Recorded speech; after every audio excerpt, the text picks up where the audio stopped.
देखो, यदा कदा न्यूज में यहाँ वहाँ हम लोग अक्सर पढ़ते रहते हैं, सुनते रहते हैं कि कहीं कुछ भोज भात खाना पीना चल रहा था, मिड डे मील चला, तो कुछ ऐसा विषाक्त खाना था कि उस खाना को खाने के बाद जितने लोग खाएं, बच्चे खाएं, बड़े खाएं, हाँ काफ़ी संख्या में लोग मर गए। ठीक है, हम लोग सुनते हैं ना अक्सर, तो मन जो हो अंदर से द्रवित हो उठता है कि अरे क्या जीवन है, क्या जीवन है। अब इस चीज़ को आप को रिलेट करो अपने लाइफ के साथ। विषाक्त खाना खा के इंसान मर जाता है, हालांकि सब लोग नहीं मरते हैं, कुछ लोग उसमें से भी बच जाते हैं। मतलब अगर विष प्रवेश कर गया तो आपको बचाया जा सकता है, अगर टाइम पे ट्रीटमेंट हो गई, इलाज हो गया था। लेकिन अगर विषाक्त थॉट्स, विषाक्त विचार, और खासकर जो विचार बाहर से आ रहा है, वो अगर आपके दिमाग में प्रवेश कर गया, तब आप खुद में बैठ के इमेजिन करो, थोड़ा टाइम दो, सोचो कि आपके लिए कितना कितना कितना घातक होने वाला है या हो गया है।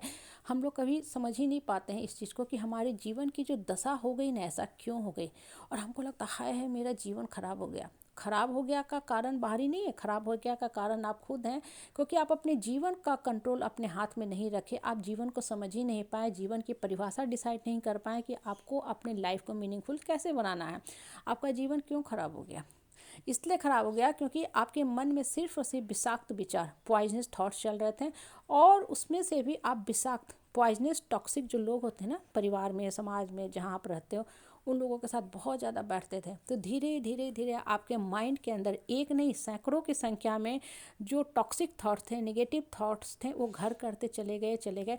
और आपको शारीरिक रूप से नहीं, मानसिक रूप से भी पूर्ण रूप से बीमार कर दिया। और इस कदर बीमार कर दिया कि अब आप सिर्फ और सिर्फ एक डेड सोल बन के रह गए हो। इसलिए लाइफ में ना हमेशा सचेत रहा करो। खाना के प्रति हम बहुत सचेत रहते हैं ना, अच्छा से कवर करके ढक के रखते हैं। गैस पे भी बहुत अच्छा से उसको हम गर्म करते हैं। जो पतीला होता है, पैन होता है, बर्तन को अच्छे से पानी से खंगार के, पोंछ के, फिर उसको हम चढ़ाते हैं, बनाते हैं।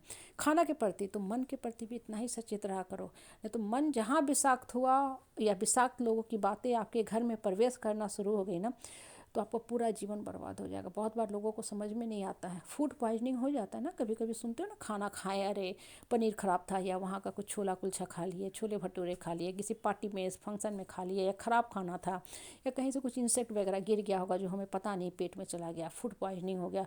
उल्टी वोमिटिंग करते करते परेशान, कभी कभी पानी भी चढ़ाना पड़ता है फिजिकल बॉडी के लिए, तो मन के लिए नहीं।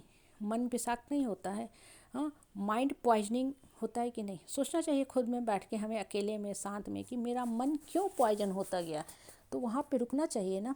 और सबसे बड़ी बात, जैसे ही मन के अंदर नकारात्मक विचार आए, माइंड पॉइजन होना शुरू हो, या लोगों के विचारे आपके दिमाग में दौड़ना भागना शुरू हो, अलग हो जाओ, अलग हो जाओ। इनफैक्ट आपको भगवान ही रास्ता दिखा रहा है, इसलिए बेकार के, वाहियात के, घटिया नीम प्रवृत्ति के लोगों से अलग आपको करता जा रहा है। माँ सीता अकेले चली गई वन में, 2 पुत्रों की बहुत अच्छा से परवरिश की और लाइफ को मीनिंगफुल बनाई।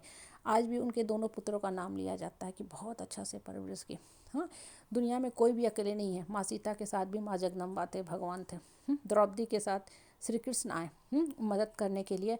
कौरवों को, सभा को छोड़ के द्रौपदी चली गई, वन में 13 साल रही। हाँ, उसने भी कुछ आदर्श प्रस्तुत किया कि नकारात्मकता से संघर्ष करना ही चाहिए, ना कि नकारात्मक लोगों के साथ बैठ के अपने दिमाग को गंदा करना चाहिए।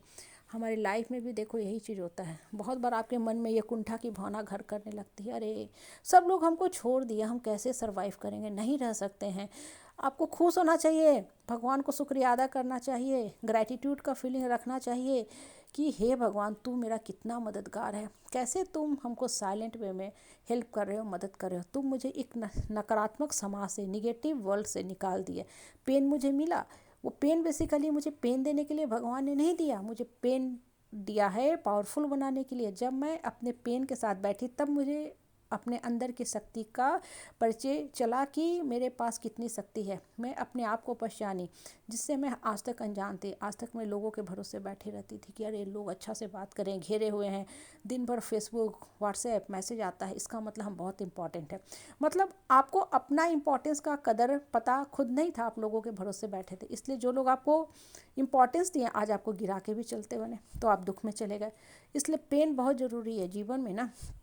और सबसे बड़ी चीज़ है कि जब पेन मिलता है, तब आपको वास्तविकता का अनुभव होता है। आप सच से सामना होता है कि हम किन लोगों के साथ बैठ के अपना जीवन बर्बाद कर रहे थे। अच्छा हुआ कि भगवान ने पेन दिया, मैं पावरफुल हो गई। अब मैं ऊपर वाला से जुड़ते गई, नकारात्मक वर्ल्ड को छोड़ दी, और अपने इनर वर्ल्ड से, ब्यूटीफुल इनर वर्ल्ड से पॉजिटिव रूप से जुड़ते जा रही हूँ। यही लाइफ की सच्चाई होनी चाहिए।